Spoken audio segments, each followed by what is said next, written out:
They claim they can't figure out the simplest chore, but they can expertly navigate complex systems for their own gain.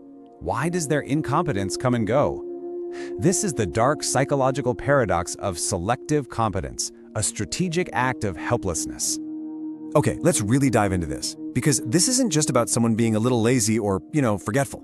We're talking about a calculated, passive-aggressive pattern of behavior. It's designed to do one thing: shift responsibility and steal your labor. It's this frustrating and often totally invisible form of manipulation that leaves you feeling drained, resentful, and maybe even questioning your own sanity. You see them succeed brilliantly in areas that really interest them, yet they just seem to fall apart when faced with a shared task. In this explainer, we're going to dissect this tactic, understand exactly how it works, and most importantly, learn how to dismantle it for good. So here's our roadmap. First, we're going to unmask the core contradiction, what I'm calling the competence paradox. Then we'll define this behavior for what it is, a deliberate strategy of helplessness. After that, we'll break down the very specific three-stage manipulation they use to get you to do the work. Then we'll get into the psychology of both the manipulator and the target, what makes this toxic dynamic tick. And finally, we'll give you a defensive toolkit to break the cycle before we land on the one crucial takeaway you absolutely need to remember. So, let's get started. All right, let's keep things off with the most obvious and, frankly, maddening part of this whole dynamic. That glaring paradox between what they claim they can't do and what you watch them do every single day. And this is where it gets really telling, isn't it? Just look at the contrast in cognitive load here.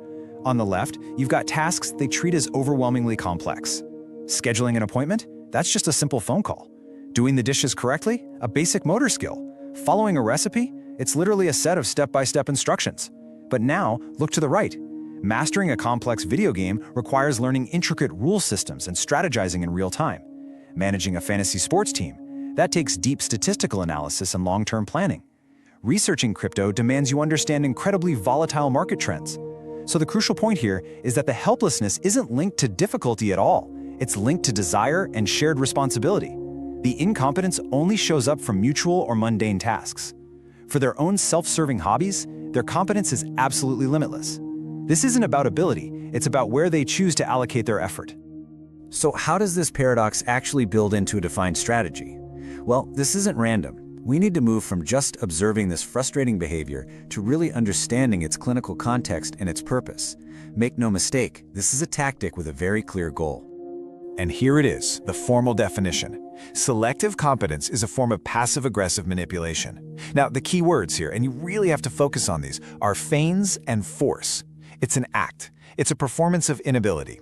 The goal is to make the situation so frustrating that you, the more conscientious person, feel like you have no choice but to intervene. This kind of behavior is often an essential feature of what's called covert narcissism and other passive-aggressive patterns. It's designed to maintain a totally unfair division of labor, both emotional and physical.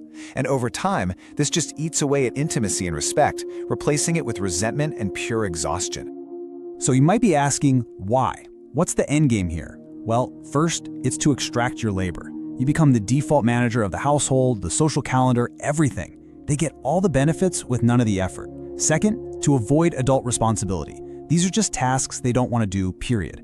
Third, to maintain low-effort dominance. It's a really subtle form of control. By refusing to participate competently, they force you to cater to their manufactured inability. Fourth, it secures narcissistic supply. Your constant caretaking, your fixing of their mistakes, all that attention, it all feeds their sense of importance. And finally, it protects their ego. See, if they never truly try, they can never truly fail. By claiming incompetence, they neatly sidestep any risk of being judged for their performance. Okay, so now we know what it is and why they do it. Let's get into the mechanics. How is this manipulation actually pulled off? Well, it follows a really predictable three-stage pattern that's designed to systematically steal your time and your energy. The entire process can be broken down into these 3 steps. Think of it like a cycle that just repeats itself over and over. It always begins with a performance of helplessness. That's the feigned inability. This then triggers the target's response, which is what we call the empathic takeover. And the whole thing is proven to be a manipulation by that final revealing stage, the strategic recovery. Let's break each one down. Stage 1 is the setup. This is the performance. The manipulator will make a big show of trying to do the task. They might sigh heavily, ask you a dozen incredibly simple questions, or just do the job so badly that you know it has to be redone. You know, like someone accidentally shrinking your favorite sweater in the laundry. This isn't just a mistake. It's a performance designed to activate your frustration and your sense of responsibility. It's a subtle guilt trip, making you feel like you're the demanding one for just wanting a simple task done correctly. And that performance leads directly to stage 2. This is where your own best qualities get used against you. Your empathy, your conscientiousness, your simple desire for peace. You see their supposed struggle, you see the task being butchered, and that little voice in your head kicks in. Forget it. It's just faster if I do it myself. You step in to rescue them, to fix the problem, and just like that, the manipulator has won. The responsibility has been successfully transferred from their plate right onto yours.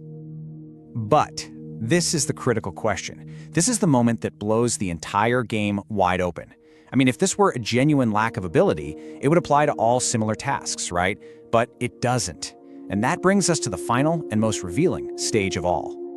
And just like that, poof, the helplessness evaporates. When a task directly and solely benefits the manipulator, their competence makes a miraculous return. Suddenly, the person who couldn't figure out how to book a shared dental appointment can spend 6 hours meticulously researching and building a custom PC. The person who gets confused by the grocery list can flawlessly execute a complex strategy in their online game. Their skill comes back instantly and fully because now it serves them. This isn't a miracle, it's proof. It's the smoking gun that confirms the helplessness was a choice all along, a mask they can put on or take off whenever it's convenient. So why is this dynamic so powerful? Why is it so darn difficult to escape? Well, to understand that, we need to look at the psychological drivers of both the manipulator and the target. It's like a toxic lock-and-key relationship. It's really a toxic dance. On one side, you've got the manipulator, who's driven by this need for low-effort dominance. They want all the benefits of a partnership without putting in any of the work. And on the other side, you have the target. Their core vulnerability is often a deep sense of over-responsibility. Highly empathetic people are often conditioned to be the fixers. They feel this internalized guilt when things aren't running smoothly, and they feel absolutely compelled to step in and make things right. This dynamic basically forces the target to accept an unfair burden as the price of keeping the peace. Okay, enough analysis, let's shift into empowerment. Knowing the pattern is the first step, but interrupting it is the real goal. So how do you actually break this cycle? It requires a conscious shift, from rescuing them to requiring their responsibility. Here's your defensive toolkit.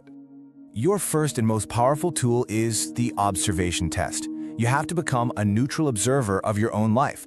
Start documenting the pattern, even if it's just in a private notebook. Write down the date, the task they claim they couldn't do, and then an example of a complex, self-serving task you saw them complete with total ease. Seeing this pattern of convenience written down in black and white is undeniable. And listen, this isn't about gathering evidence for a fight. It's about gathering clarity for yourself. It cuts right through the gaslighting and self-doubt, and it gives you solid proof that you can trust your own perception. All right, so once you see the pattern clearly, the next step is to change your response. You have to rigidly, consistently refuse the empathic takeover. Now, this is often the hardest part because it probably goes against your very nature as a conscientious person. You've been conditioned to solve problems, but it is the only way to stop the cycle, and that means you need a new script. You have to stop rescuing them from the natural consequences of their own inaction. This phrase right here is your most powerful tool. Let's break down why it works so well. I understand this is hard for you. Validates their supposed feeling without validating their incompetence. It shows empathy, which immediately de-escalates potential conflict. But the second part, I trust you will figure it out, that is the crucial boundary. It communicates confidence in their abilities, which totally undermines their helplessness narrative, and it clearly places the responsibility right back where it belongs, on them. You are not taking over. The task is still theirs to do. So, as we bring this all to a close, let's distill this down to the single most important lesson to internalize. This is all about reclaiming your energy and reclaiming your reality. First and foremost, you have to understand this. The helplessness you are witnessing is not a genuine failing. It is a conscious or maybe subconscious choice. And it is their choice to make. It is not your responsibility to fix it, it's not your job to manage it, and you are not obligated to compensate for it. Your energy is finite, and it's time to stop pouring it into a deficit they manufactured themselves. And that right there is the core empowering thought. Remember, selective competence is a low-effort strategy. It's the reason they're helpless until it benefits them not to be. It works through that predictable pattern. The performance of feigned inability is designed to trigger your empathetic takeover. But the manipulation is always revealed by the strategic recovery, that sudden return of skill when it serves them. By recognizing this pattern with the observation test and by using your new script to refuse the rescue, you break the loop. You assert a boundary that protects your energy and demands an equal partnership, because you are not responsible for carrying the incompetence they choose to put down. So I'll leave you with this one final thought. Their competence is conditional. It's a tool they choose to use or to set aside based entirely on their own self-interest. Recognizing that truth gives you a choice as well, a choice to stop participating in the performance, a choice to invest your competence in yourself. The only question left is, what will your choice be?